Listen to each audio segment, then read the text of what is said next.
नमस्ते स्टूडेंट्स। आज हम क्लास 10th सोशल साइंस का बहुत महत्वपूर्ण टॉपिक है, उसके ऊपर बात करने जा रहे हैं, उसके पढ़ने जा रहे हैं क्योंकि काफ़ी महत्वपूर्ण है ये, क्योंकि इसके अंतर्गत ये अध्याय 6 है केंद्र सरकार के नाम से और 7 नंबर का क्वेश्चन इसमें से आता है। इसके ऊपर आज हम कुछ क्वेश्चन सॉल्व करेंगे और इसका जो तरीका किस प्रकार होती है, केंद्र सरकार का क्या व्यवस्थाएँ होती है उसको समझेंगे। तो पहली बात तो हम सरकार के बारे में बात करते हैं कि सरकार क्या होती है, सरकार किसे कहते हैं। तो सरकार राज्य को मूर्त रूप प्रदान करने वाली संस्था, एक संस्था ही तो होती है जिसके माध्यम से क्या होता है, एक संगठन, पहले लोकसभा राज्यसभा का विधानसभाओं का चुनाव होता है, उसमें से कुछ सदस्यों को कुछ संस्था के अंतर्गत उस संस्था को अपन क्या बोलते हैं, सरकार बोलते हैं। अब वो सरकार किसी राज्य को मूर्त रूप प्रदान करने वाली संस्था को सरकार कहते हैं। ये तो अपनी सरकार की परिभाषा हो गई। अब बात करेंगे हम केवल केंद्र सरकार की। तो केंद्र सरकार के अंग, अब सरकार के 3 अंग होते हैं, व्यवस्थापिका, कार्यपालिका और न्यायपालिका। व्यवस्थापिका संघीय स्तर पर और राज्य स्तर पर दोनों पे होती है, यानी केंद्र सरकार और राज्य सरकार दोनों स्तर पर व्यवस्थापिका होती है, कार्यपालिका भी होती है और न्यायपालिका भी होती है। ये तो सेम चलता है डायग्राम, लेकिन संघीय व्यवस्थापिका को हम संसद के नाम से जानते हैं, संसद कहते हैं। और संसद के अंतर्गत राष्ट्रपति, राज्यसभा और लोकसभा तीनों को शामिल किया जाता है। हम बात करेंगे राज्यसभा, राज्य सरकार के अंतर्गत पढ़ेंगे। अब बात करते हैं कार्यपालिका में। तो कार्यपालिका में राष्ट्रपति, उपराष्ट्रपति, प्रधानमंत्री और मंत्रिपरिषद को शामिल करते हैं। राष्ट्रपति उपराष्ट्रपति दोनों इसलिए शामिल होते हैं कि राष्ट्रपति की अनुपस्थिति में कार्य कौन देखता है, उपराष्ट्रपति, तो इसलिए दोनों को शामिल इसमें करते हैं, राष्ट्रपति और उपराष्ट्रपति। साथ ही साथ प्रधानमंत्री और मंत्रिपरिषद, ये 4 ऐसे महत्वपूर्ण व्यक्ति है जो कार्यपालिका, जैसे कि हम नाम से भी पता चलता है, व्यवस्थापिका यानी व्यवस्था को बनाए रखने का काम किसका है, व्यवस्थापिका का। कार्य करने का काम किसका है, कार्यपालिका का। न्याय करने का काम किसका है, न्यायपालिका। न्यायपालिका में अपन बात कर रहे हैं केंद्र सरकार की, तो केंद्र सरकार में सर्वोच्च न्यायालय होता है। तो ये 3 महत्वपूर्ण ऐसे अंग है सरकार के, जिसके माध्यम से संपूर्ण राज्य की, देश की व्यवस्थाओं को बनाए रखने का कार्य किया जाता है। अब हम इसमें डायरेक्टली एक एक क्वेश्चन के अनुसार हम इसके ऊपर चर्चा करेंगे कि सबसे पहले हम बात करते हैं व्यवस्थापिका। तो व्यवस्थापिका में राज्यसभा और लोकसभा कैसे बनती है, कैसे इसकी संरचना होती है, राज्यसभा और लोकसभा का गठन कैसे होता है, तो ये चीज़ के बारे में अपन पढ़ेंगे। और ये बड़ा आसानी से आपको याद भी हो जाएगा, क्योंकि इसको हम एक ऐसे डायग्राम के माध्यम से पढ़ रहे हैं जो बड़े आसान तरीके से लिखा हुआ है। लोकसभा और राज्यसभा को हम सदन भी बोलते हैं, यानी उच्च सदन, निम्न सदन।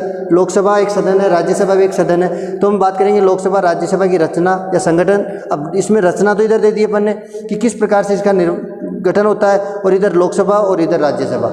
अब इसके बारे में अपन देखते हैं सबसे पहले कि सदन क्या होता है। तो सदन, लोकसभा को हम प्रथम सदन बोलते हैं, निम्न सदन बोलते हैं, लोकप्रिय सदन भी कहा जाता है और अस्थायी सदन भी कहा जाता है। यानी जो लोकसभा है वो प्रथम सदन है, निम्न सदन इसको इसलिए कहा जाता है क्योंकि ये स्थायी नहीं है, लोकप्रिय सदन इसलिए कहा जाता है क्योंकि इसके सदस्यों का निर्वाचन जनता द्वारा ही किया जाता है, अस्थायी सदन है क्योंकि 5 साल बाद में इसके सदस्य दोबारा से चुनने पड़ते हैं। फिर इसी सदन में हम बात करें कि राज्यसभा को द्वितीय या उच्च सदन के नाम से भी जाना जाता है, द्वितीय, उच्च या स्थायी सदन। यानी इसकी जो राज्यसभा जो है उसके सदस्यों का विघटन जरूर होता है, लेकिन राज्यसभा कभी भंग नहीं होती। जबकि विधानसभा, अपन राज्य स्तर पर विधानसभा या केंद्रीय स्तर पर लोकसभा जो होती है वो हर 5 वर्ष बाद में दूसरी चुनी जाती है। तो इसलिए इसको अस्थायी सदन और इसको स्थायी सदन भी कहते हैं। दूसरे नंबर पे आता है कि इनकी सदस्य संख्या कितनी होती है। तो सदस्य संख्या की अगर बात करें तो इसके अंतर्गत लोकसभा में अधिकतम 552 सदस्य हो सकते हैं, लेकिन वर्तमान में कितने सदस्यों का निर्वाचन होता है, 545 का, जिनमें से 530 सदस्य तो यहाँ से चुनकर आते हैं राज्यों से और 15 सदस्य चुनते हैं केंद्र शासित प्रदेशों से। 530 सदस्य राज्यों से और 15 सदस्य चुनकर आते हैं केंद्र शासित प्रदेशों से। इसके अंतर्गत 2 ऐसे एंग्लो इंडियंस को भी इसमें महत्व दिया। अगर कोई एंग्लो इंडियंस, आंग्ल भारतीय जिसको बोलते हैं, आंग्ल भारतीय समुदाय अगर अपने देश में निवास करता है और उनका प्रतिनिधित्व करने वाला कोई व्यक्ति नहीं होता है, तो उनमें से भी यहाँ पर कुछ सदस्यों का निर्वाचन होता है। बात करते हैं सदस्य राज्यसभा में। तो राज्यसभा में अधिकतम कितने हो सकते हैं, 250, और वर्तमान में अपने यहाँ पे 245 सदस्यों का निर्वाचन होता है, जिनमें से 200 राज्य से 233 सदस्य चुनकर आते हैं और राष्ट्रपति द्वारा 12 सदस्य मनोनीत किए जाते हैं। यहाँ पर 12 सदस्यों को राष्ट्रपति मनोनीत करता है, बाकी के सदस्य राज्यों से चुनकर आते हैं, राज्य और केंद्र शासित प्रदेशों से। आगे बात करते हैं योग्यता की। अब योग्यता के बारे में तो अपन कई बार चर्चा कर चुके हैं कि योग्यताएं क्या होती है। योग्यता की सीधी सी बात है, एक भारत के अंतर्गत, भारत के संसद में बैठने के लिए जो व्यक्ति होता है वो कौन सा व्यक्ति योग्य होता है, कौन व्यक्ति इसके लिए चुनाव लड़ सकता है। तो सबसे पहला है भारत का नागरिक होना चाहिए, पागल या दिवालिया घोषित ना हो, यानी किसी भी प्रकार का पागल या दिवालिया नहीं होना चाहिए, भारत का ही नागरिक हो। तो तीसरे नंबर पे आता है कि वो क्या होता है, किसी भी लाभ के पद पर ना हो, यानी कोई लाभ का पद धारण नहीं करता हो। ये 3 तो कॉमन योग्यता जो होती है सभी के लिए लागू होती है। चौथी नंबर पे जो आती है आयु, यानी एज कितनी होनी चाहिए, तो लोकसभा में सदस्य के लिए 25 वर्ष और राज्यसभा के सदस्य के लिए 30 वर्ष। बाकी 3 चीज़ें कॉमन, इधर भी वही चीज़ है कि भारत का सदस्य हो, लाभ के पद पर ना हो, पागल दिवालिया ना हो। और चौथे नंबर पे इधर लोकसभा के लिए 25 वर्ष आयु और राज्यसभा के लिए 30 वर्ष की आयु का होना अनिवार्य है। तो इसके बाद में आता है निर्वाचन, यानी इनके सदस्यों का हम बात किसकी कर रहे हैं, लोकसभा राज्यसभा की रचना, यानी संगठन, किस प्रकार से लोकसभा राज्यसभा बनती है, तो इसमें हम बात करते हैं निर्वाचन। तो लोकसभा के सदस्यों का निर्वाचन प्रत्यक्ष रूप से वयस्क मताधिकार के आधार पर किया जाता है। अब वयस्क मताधिकार किसको बोलते हैं, यानी एक फिक्स एज होती है, उस एज से ऊपर वाला व्यक्ति ही क्या करता है, सदस्यों का निर्वाचन करता है। जैसे अपने भारत में 18 वर्ष से ऊपर वाला जो व्यक्ति होता है उसको मत देने का अधिकार है, तो उसको अपन वयस्क की श्रेणी में मानते हैं। तो प्रत्यक्ष वयस्क मताधिकार के द्वारा ही लोकसभा के सदस्यों का निर्वाचन किया जाता है, जबकि राज्यसभा के सदस्य अप्रत्यक्ष रूप से निर्वाचित होते हैं। और एकल संक्रमणीय मत पद्धति, इसके बारे में अपन कई बार पढ़ते रहते हैं। राष्ट्रपति का निर्वाचन भी इसी पद्धति से होता है। तो इसके सदस्यों का निर्वाचन, राज्यसभा के सदस्य जो चुने जाते हैं वो भी अप्रत्यक्ष निर्वाचन होता है। अप्रत्यक्ष इसको इसलिए क्योंकि प्रत्यक्ष वो होता है जो डायरेक्टली जनता द्वारा चुनकर आता है, जबकि जनता के प्रतिनिधि अगर किसको चुनते हैं तो उसको अप्रत्यक्ष श्रेणी में मानते हैं। एकल संक्रमणीय मत पद्धति। उसके बाद में अपन बात करें कार्यकाल की, तो कार्यकाल, लोकसभा का कार्यकाल 5 वर्ष होता है और राज्यसभा, अब यहाँ पे लोकसभा की बात करें, लोकसभा का कार्यकाल 5 वर्ष, यानी 5 वर्ष बाद में लोकसभा स्थगित यानी समाप्त हो जाती है। लेकिन राज्यसभा, अब बात करें राज्यसभा का कार्य, राज्यसभा का कार्यकाल नहीं होता है, राज्यसभा के सदस्य का कार्यकाल होता है 6 वर्ष। राज्यसभा स्थायी सदन, ये कभी भंग नहीं होता है, लेकिन इसका जो सदस्य है वो 6 वर्ष बाद में क्या होता है, रिटायर होता है और उसके स्थान पर नया सदस्य चुन लिया जाता है। 5 पॉइंट ये हो गए। 6 नंबर पे इधर देखते हैं, इसी का आगे 2 पॉइंट इधर है। पदाधिकारी, इसके अंतर्गत कौन कौन से पदाधिकारियों की नियुक्ति की जाती है, तो लोकसभा में अध्यक्ष और उपाध्यक्ष का निर्वाचन होता है, वो अपने में से एक सदस्यों में से चुना जाता है। इसके पदाधिकारी राज्यसभा में सभापति और उपसभापति होता है। अब सभापति और उपसभापति में सभापति हमेशा जो अपने देश का उपराष्ट्रपति होता है वो सभापति माना जाता है, और उपराष्ट्रपति राज्यसभा के सदस्यों में से किसी एक व्यक्ति को बनाया जाता है। उसके बाद में अधिवेशन। अधिवेशन का अर्थ होता है मीटिंग का, कब मीटिंग रखी जाती है, कब बुलाया जाता है। तो अधिवेशन दोनों सदनों के लिए कॉमन है। लोकसभा और राज्यसभा के अधिवेशन राष्ट्रपति द्वारा बुलाए भी जा सकते हैं और स्थगित भी किए जा सकते हैं। तो अपना एक क्वेश्चन क्लियर होता है कि लोकसभा और राज्यसभा का संगठन या संरचना को समझाइए। तो ये अपने 7 ऐसे पॉइंट है जिसके माध्यम से हम इस क्वेश्चन को सोल्व कर सकते हैं। अगला अपन क्वेश्चन सोल्व करते हैं कि संसद के कार्य और शक्तियाँ। हम बात कर रहे थे व्यवस्थापिका और संघीय व्यवस्थापिका को हम किस नाम से जानते हैं, संसद। तो संसद में हमने राज्यसभा पढ़ा, लोकसभा पढ़ा। अब संघ यानी कॉमन, पूर्ण रूप से संघ जो संसद जो होती है, संसद के पास कौन सी शक्तियाँ होती है, संसद के पास शक्तियाँ जो होती है, तो संसद के कार्य और शक्ति, क्या कार्य करती है संसद और कौन कौन सी शक्तियाँ होती है। तो सबसे पहले हम बात करेंगे विधायी शक्ति। विधायी का अर्थ क्या होता है, कानून निर्माण की शक्ति, यानी संसद के पास दोनों सदन जो है वो कानून निर्माण का कार्य करते हैं। इसका मुख्य कार्य होता है राष्ट्र के हितों में कानून निर्माण करना। अब कौन कानून निर्माण कहाँ करेंगे, संघ सूची और समवर्ती सूची के विषयों पर ये कानून निर्माण का कार्य करते हैं। उसके बाद में आता है संविधान संशोधन की शक्ति। वो भी संविधान, अपने जो वर्तमान संविधान है, वो संविधान में यदि कहीं हमें आवश्यकता पड़ती है कि किसी अनुच्छेद के अंतर्गत, किसी आर्टिकल के अंतर्गत अपने को कुछ चेंजेस करना है अभी वर्तमान को देखते हुए, तो संविधान संशोधन की शक्ति भी संसद को प्राप्त है। संसद का मतलब दोनों सदनों को प्राप्त है। संविधान संशोधन की शक्ति राज्यसभा और लोकसभा दोनों को मिलती है। उसके बाद में अपन बात करते हैं वित्तीय शक्ति।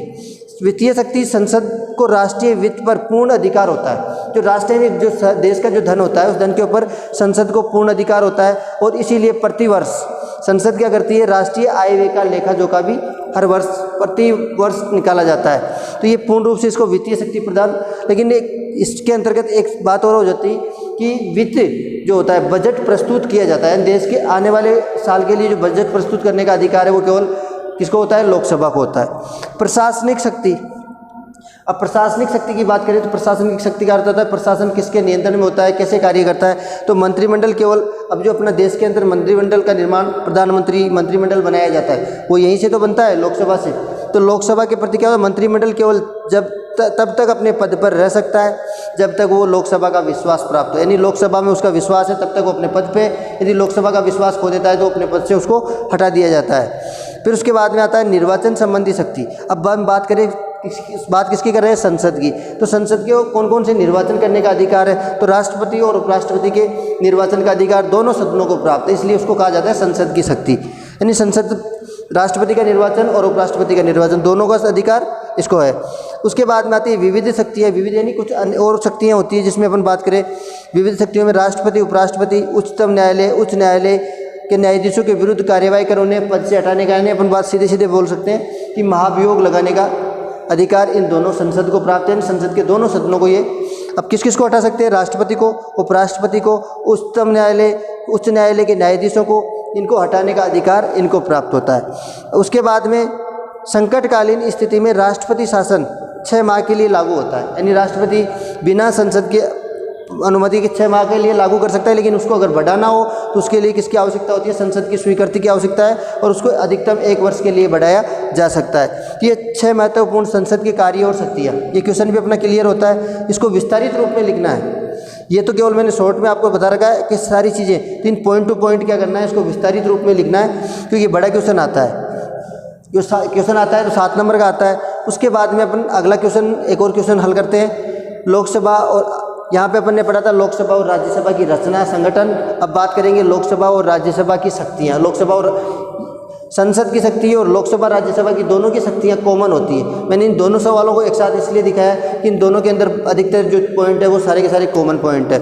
जो संसद की शक्तियाँ हैं वही लोकसभा और राज्यसभा की शक्तियाँ होती है। अब हम दोबारा देखते हैं लोकसभा और राज्यसभा में वही विधायी शक्ति, यहाँ पर भी अपन ने बात की थी विधायी शक्ति, तो विधायी शक्ति संसद को भी प्राप्त है, और यहाँ पर लोकसभा और राज्यसभा यानी संघ सूची और समवर्ती सूची के विषयों पर, या कुछ अवशिष्ट विषयों पर, या कुछ विशेष परिस्थितियों में राज्य सूची के विषय पर भी ये दोनों संसद जो है कानून बना सकती है, लोकसभा और राज्यसभा कानून बना सकती है। तो इनके पास विधायी शक्ति होती है। उसके बाद में बात करें वित्तीय शक्ति, अनुच्छेद 109 के अनुसार धन विधेयक। अब इसमें एक अभी बात की थी अपन ने यहाँ पर वित्तीय शक्ति के अंतर्गत कि धन विधेयक केवल लोकसभा में ही पारित होता है, केवल उसको आय व्यय का लेखा जोखा करने का अधिकार संसद के दोनों सदनों को प्राप्त है, लेकिन धन विधेयक प्रस्तुत करने का अधिकार केवल लोकसभा को है। राज्यसभा केवल इसके ऊपर सुझाव दे सकती है, उसे अस्वीकार नहीं कर सकती।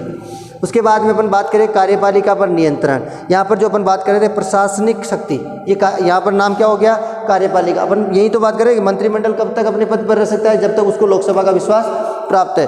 तो कार्यपालिका में भी वही था, मंत्रिमंडल जब तक अपने पद पर रह सकता है जब तक लोकसभा का विश्वास उसको प्राप्त है। राज्यसभा का सदस्य मंत्रिमंडल जो होता है उस मंत्रियों से क्या कर सकता है? प्रश्न पूछ सकता है, पूरक प्रश्न पूछ सकता है, उसकी आलोचना यानी बुराई कर सकता है, लेकिन उसे पद से हटाने का अधिकार नहीं रखता है। केवल ये पद से हटाने का अधिकार कौन रखता है? लोकसभा के सदस्य। उसके बाद में वही चीज़ है, यहाँ पर अपन ने बात की थी संविधान संशोधन की शक्ति। इसके अंतर्गत विधायी शक्ति जो है, इसमें संविधान संशोधन की शक्ति इन दोनों सदनों को प्राप्त है। संविधान में कोई भी चेंजेस करना है तो उसके दोनों सदनों को बराबर की शक्ति प्राप्त है। निर्वाचन की शक्ति यहाँ पर भी है और निर्वाचन की शक्ति यहाँ पर भी है। दोनों सेम पॉइंट है, दोनों क्वेश्चन एक क्वेश्चन से दोनों क्वेश्चन क्लियर होते हैं। तो निर्वाचन की शक्ति, ये निर्वाचन की शक्ति, राष्ट्रपति और उपराष्ट्रपति के निर्वाचित करने का अधिकार इसके जो सदस्य होते हैं, जो चुनकर आते हैं, उन सदस्यों को राष्ट्रपति और उपराष्ट्रपति के निर्वाचन में मनोनीत सदस्य कभी भाग नहीं लेते हैं। उसके बाद में अपन बात करेंगे, ये महत्वपूर्ण शक्तियाँ हो गई। विविध शक्तियों में केवल राज्यसभा के लिए, ये तो दोनों की कॉमन थी। उसके बाद में विविध शक्तियाँ केवल राज्यसभा को कुछ विशेष शक्तियाँ प्राप्त है। अब केवल राज्यसभा के लिए राष्ट्रपति उपराष्ट्रपति के चुनाव में भाग लेने का अधिकार दोनों सदनों को, उसको तो है ही, इसको भी है। 1 माह के से अधिक अवधि के लिए आपातकाल को लागू करने का अधिकार या उसके लिए प्रस्ताव पारित करने का अधिकार भी इसको, किसको? राज्यसभा को है। इसकी एक शक्ति और बाकी है कि कुछ विशेष शक्तियाँ इनको और प्रदान की गई है। विशेष शक्तियों में अधिकतर जो राज्यसभा होती है, अनुच्छेद 249 के अनुसार राज्य सूची के किसी विषय को, अब अपन बात कर रहे हैं कि संसद कानून किसके ऊपर बनाती है? संघ सूची और समवर्ती सूची। लेकिन यहाँ पर हम बात कर रहे हैं कि राज्य सूची के किसी विषय को राष्ट्रीय महत्व का घोषित करने का अधिकार राज्यसभा को प्राप्त है, वो लोकसभा को प्राप्त नहीं है। तो वो क्या कर सकती है? राज्य सूची के किसी विषय को राष्ट्रीय महत्व का घोषित करके उसके ऊपर संसद में कानून बनवा सकती है। अनुच्छेद 312 के अनुसार अखिल भारतीय सेवाओं को स्थापित करने का अधिकार भी केवल किसको होता है? केवल ये भी राज्यसभा को है, लोकसभा को नहीं। तो ये कुछ विशेष शक्तियाँ होती है जो किसको प्राप्त है? राज्यसभा को। तो अपन ये दोनों क्वेश्चन सेम है, तो इनको बड़ी आसानी से आप याद कर सकते हो, इनका रिवीजन कर सकते हो। नेक्स्ट टॉपिक में हम इसी को आगे बढ़ाते हुए अपन बात करेंगे प्रधानमंत्री अभी अपना राष्ट्रपति का निर्वाचन बाकी है, प्रधानमंत्री की शक्तियाँ बाकी है, प्रधानमंत्री के बाद मंत्रिमंडल जो बाकी है। तो ये अपने महत्वपूर्ण व्यवस्थापिका का जो पार्ट है राज्यसभा और लोकसभा या संसद, वो अपना क्लियर है। इसको बड़े ध्यान से पढ़ना है। इस दोनों क्वेश्चनों में अधिकतर जो क्वेश्चन होते हैं वो कॉमन है, जिसके अंतर्गत आने वाले एग्जाम के लिए काफ़ी महत्वपूर्ण है। तो इसको बड़े ध्यान से पढ़ के जाना है। और नेक्स्ट वाले फिर इससे आगे वाले वीडियो में फिर मिलते हैं। नमस्कार।